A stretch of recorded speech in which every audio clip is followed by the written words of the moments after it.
Story changes அது இதுன்னு ஆகி கொஞ்சம் இதாச்சு. அண்ட் ஒரு 100% ஃபைனல் ஸ்கிரிப்டோட நாங்கள் ஷூட்டுக்கு போகல. ஸோ ஷூட் ஆரம்பிச்சாகணுன்ற ஒரு சிச்சுவேஷன் வந்துருச்சு.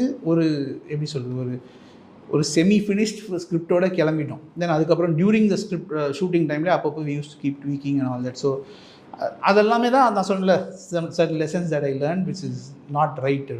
இதில் வந்து we are very sure script முடிச்சுட்டு என்ன ஏதுன்னு கிளாரிட்டியோடு தான் we are going to get into the shoot அப்படின்னு. அண்ட் அதுக்காக வந்து நான் ப்ரொடியூசர்ன்றதால நான் வந்து அதை கரெக்டாக பண்ணேன் அப்படின்றது கிடையாது. இதுலேயுமே ஆர்டிஸ்டோட டேட்ஸ் வந்து we were suppose to start shooting in October first வீக்கில். நான் ஹீரோ கிட்டே போய் நான் சொன்னேன், ஸ்கிரிப்ட் ரெடி ஆகலை, நீங்கள் 2 மாதம் வெயிட் பண்ணி தான் ஆகணும், நமக்கு ஸ்கிரிப்ட் ரெடி பண்ணாமல் போக வேண்டாம் ஆகணும்னு. ஹி வாஸ் வெரி என்ன சொல்கிறது ஹாப்பி டு, அதெல்லாம் ப்ராப்ளமே இல்லை, படம் நல்லா வந்தால் ஓகே நான் வெயிட் பண்ணுறேன் அப்படின்னு. He waited, everybody waited. So script நாங்கள் ஓரளவுக்கு ஓகே கன்வின்ஸ் ஆனதுக்கப்புறம்